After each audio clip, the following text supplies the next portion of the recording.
We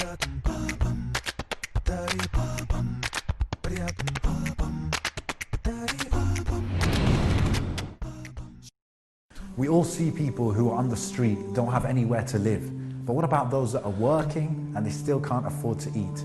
In this episode, we meet people who are feeding those people, feeding the needy and the hungry, and we see what it takes to help out.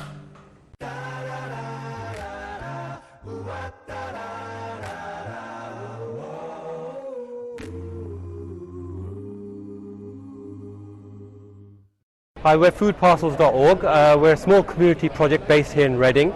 We've been running for about 3 years now, and we started the project really just as 3 individuals wanting to do something for the local community.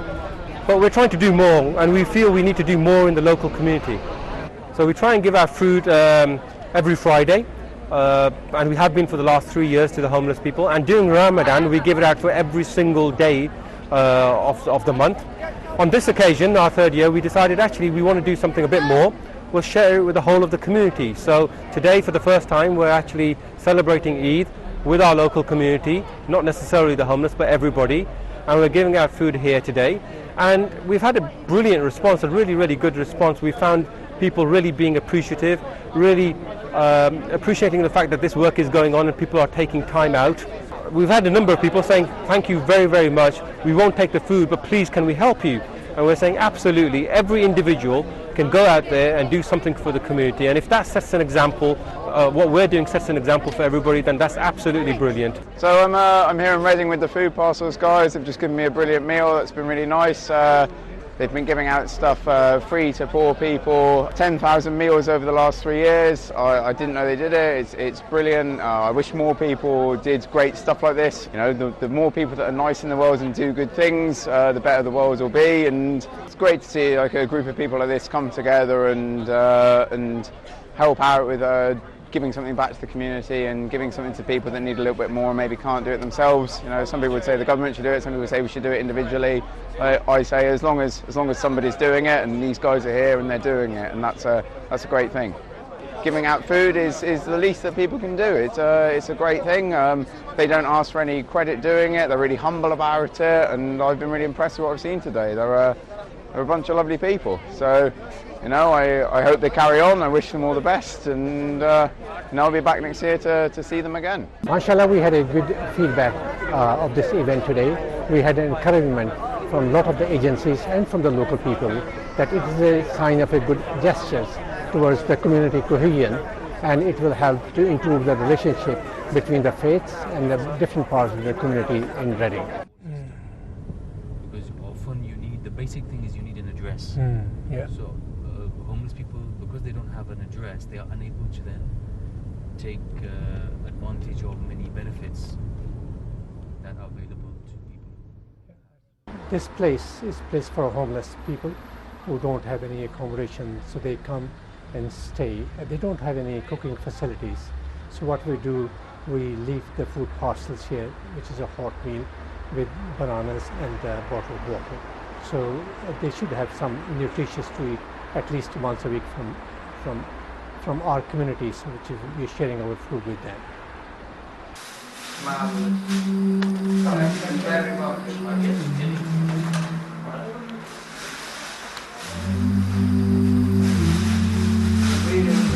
You're welcome, mate.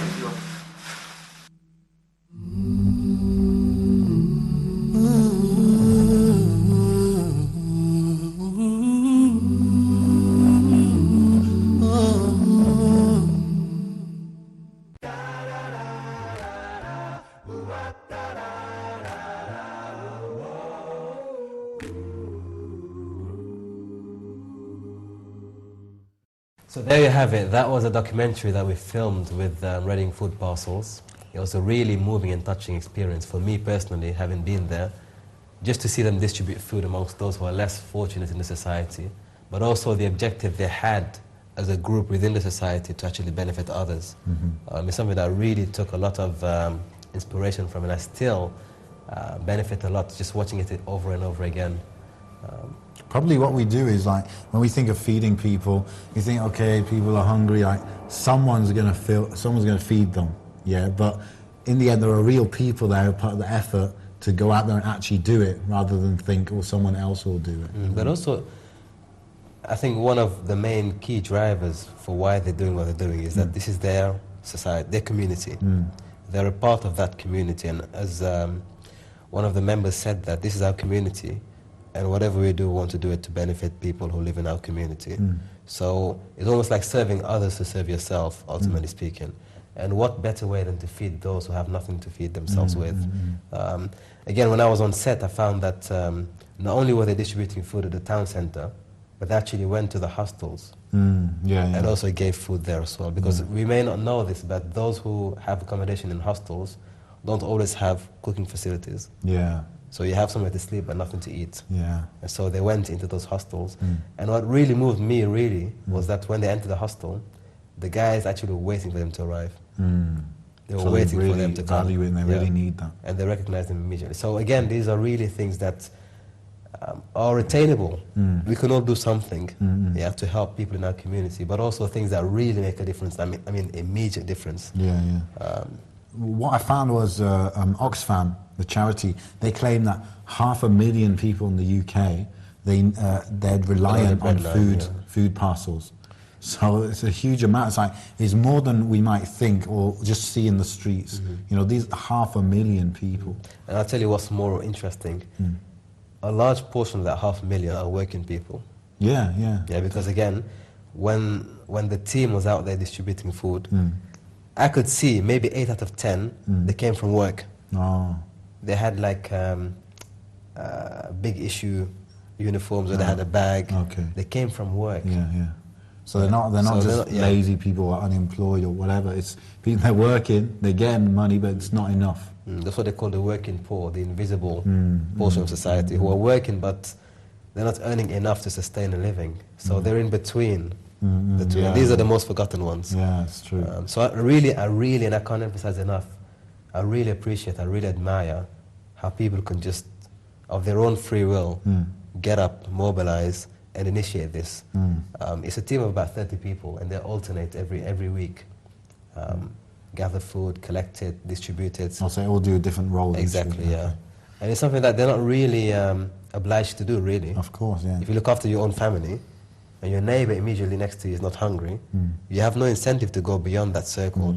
So for people to do that really is a testimony to what really is possible when you have a global, or you have a wider perspective of life and people around you. Of community. Community matters, absolutely. Yeah, even if your neighbor next door is not hungry, if it's a few doors further, that will eventually affect you anyway. So it's like what you said is helping others to help yourself as well. You want like everyone around you to be okay, to be good, you know.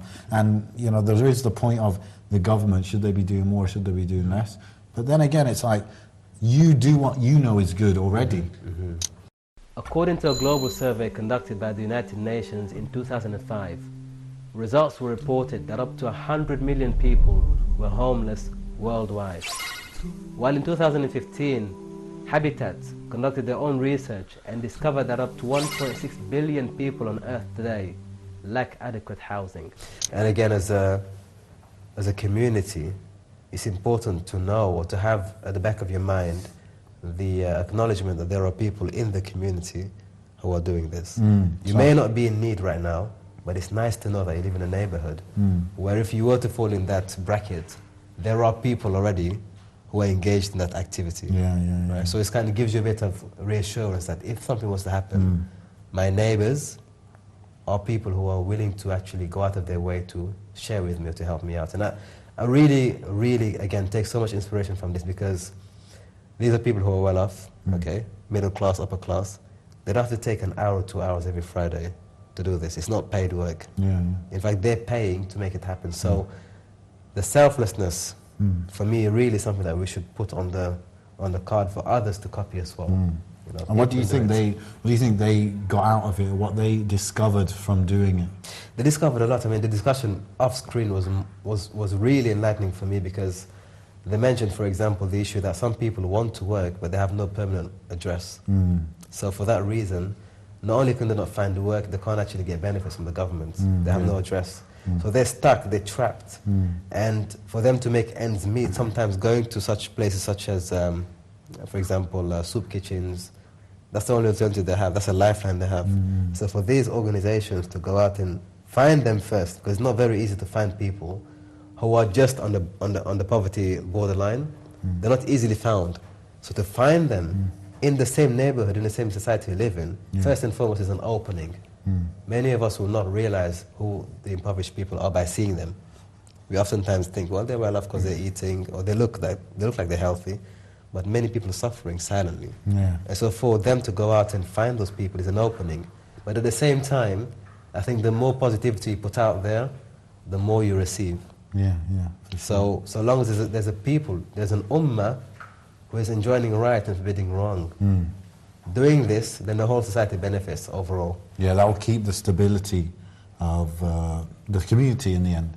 And also, what I always remember someone told me was, in the Quran, for example, we're very, very incentivized and encouraged to help the orphan. Absolutely. But if we don't know who the orphan is, we can't do that. So, like a prerequisite in a way is knowing who needs the help. Yes. And going and helping them before they ask you. Absolutely. You know? And that really is generosity. Yeah. It's not to wait for someone to ask you. It's to, before they ask you, Exactly. present yourself with offer. options. Yes. Yeah, yeah. That really is a true mark of... And the other thing I noticed was that, because we're not the only ones doing this, by the way, okay? Muslims are doing it, but we're not the only ones. There are other faith groups doing it. And I still remember one of the guys who was picking up the food parcel, he said that the difference here is they're not pushing religion down our throats. Okay. So they're giving us the food and they're leaving it. It's obvious they're Muslims. Yeah. So the conduct itself I becomes see. the I get da'wah. you. Yeah, They're yeah. not telling people accept Islam, here's a piece of... No, they're giving you the actual food and their conduct and their appearance and their mannerisms delivers. So the action speaks so much more eloquently than the words. Yeah, and he did say that. He said, look, if the other groups, they would push down, their message to us while they're giving us the food. These guys don't do it. And that leaves a more permanent mark. Yeah. For the people accepting That the food. real action of Absolutely. giving. And then not asking for anything in return. Not money, not to accept the faith, nothing. Just here, this is, for the sake of Allah, and this is what we're taught to do and stuff. And that's more sincere, Yeah. I just wanted to drop a statistic. Yeah. How many people do you think, are sleeping rough on the average? In the UK or just... in the UK for like over a year. Well, I'd say on an average day, if I'm walking home, I'd probably see maybe 2 people. Yeah. So I'd say maybe 1 in every 20. 1 in every 20? Yeah. Okay, that's quite a lot. I was surprised with the number. The number of 2015, it was about 3,600, okay? And that's the whole population? Yeah, in the so it's UK. relatively low. Though. Yeah, I felt like that was low. But what's worrying is that 2015 number is a 100% increase since 5 years ago, Wow. from 5 years. So it's only going up. And just from 2014 to 15, it's 30% up again. So it seems to be an increasing problem and, something we could battle from now. Absolutely. And this is, again, the prevention is far better than the cure. And what do you say, it was a couple of hours a week? Literally just like on a Friday evening. Yeah. After work. So You it wasn't something that was a full-time. They were already in their own professions. Yeah. It was something that they did on the side. You wouldn't even feel that in your week, really. You'd get a lot out of it. It'll be, a few hours. You get used to it as well. It'll be a routine, and you'd be helping people automatically as a habit. Absolutely. Yeah. So let's go online because again, let's clarify this. Many people think that the homeless are to blame. They brought it upon themselves. They're lazy. They don't want to work. That's the prevalent assumption people make immediately. Yeah. So we went online to find out what your opinions were on this topic and where people's minds were when it comes to the issue of homelessness and homeless people. Ronnie Guy, he shared, hard to eliminate homelessness if you feed them. He's saying that it's encouraging people to live on handouts effectively rather than going out of their way to make a living. It's an assumption that they're not doing that already. Yeah. I think it's unfair. And as you said, a lot of the people, they're working. Exactly. And they can't eat. So It's an unfair assumption. There's not always direct link between don't have anywhere to live and can't eat. It's not always the same. Then Hazif says, see homeless person, feed them. It doesn't matter how much, you will smile when they smile. Find humanity in yourself. That's a beautiful observation, and I totally agree with that. It's about also your own humanity, that you haven't lost touch with other people's humanity Yeah. that you're able to extend and share and expand. I was just reading a book on emotional intelligence, and the guy, he said that the number one emotional skill is empathy. You know, so it's the number one thing that makes you human in the end. If you don't see someone starving, and you know what it's like to be hungry, everyone knows what it's like to be hungry, and you don't feed them, you don't feel like you should feed them, then you Something's lost missing. that. Yeah, you lost that humanity. So yeah, let's go onto the streets of London now, see what people said about this topic of feeding the poor and homelessness. But a lot of people have become homeless for all sorts of reasons, and coping with this, living on the street, it's hard to imagine how anybody would survive, and unfortunately living on the street for any length of time will eventually kill you. Well, I think they are themselves first to blame. They are not trying hard enough, or they're lazy, or they have some social problems. But I also think that society plays a role here. I think so. Hopefully the number of homeless people will reduce, but at the moment it doesn't look like that's happening, because we've got a lot of people coming here who have abandoned their own homes because they see no hope there, and they've come here perhaps hoping for something better, but the streets of London are not paved with gold, and they never have been. You and I, we're just getting by sometimes. We're trying to get on with what we want to do, but it helps to take that moment to think, to put yourself in other people's shoes. What would it be like to have nowhere to stay? Compassion is more than just identifying with other people's problems. It's about actually putting yourself in their shoes and understanding what they're going through. Empathy is something that not everyone possesses. But I think it would help all of us if we would take that moment and put ourselves in other people's shoes. That would allow us to see, what can I do to help those around me? Spread peace, feed people, and join the family ties. It's not just about how you live, it's about how you live with others around you. Maybe it would be something like giving a sandwich to someone, speaking to someone for 5 minutes, making them feel like they're worthy. Maybe that will be the spark to give them that confidence, that courage, that hope to get out there and change their life. You can be the difference between somebody going to sleep with no food to eat tonight or going to sleep on a full stomach. Homeless people form a part of our societies. They are part and parcel of our communities, and the way we treat or mistreat them is an indication as to how much of a community we truly are. We've seen people going out there doing something very simple, feeding others, and that has given them hope, and they fully appreciate it. Think about what you can do on a very small scale, but on a regular basis to help people, and you never know the change that you will bring. Make that difference, become that difference, and always remember, rise above the mark.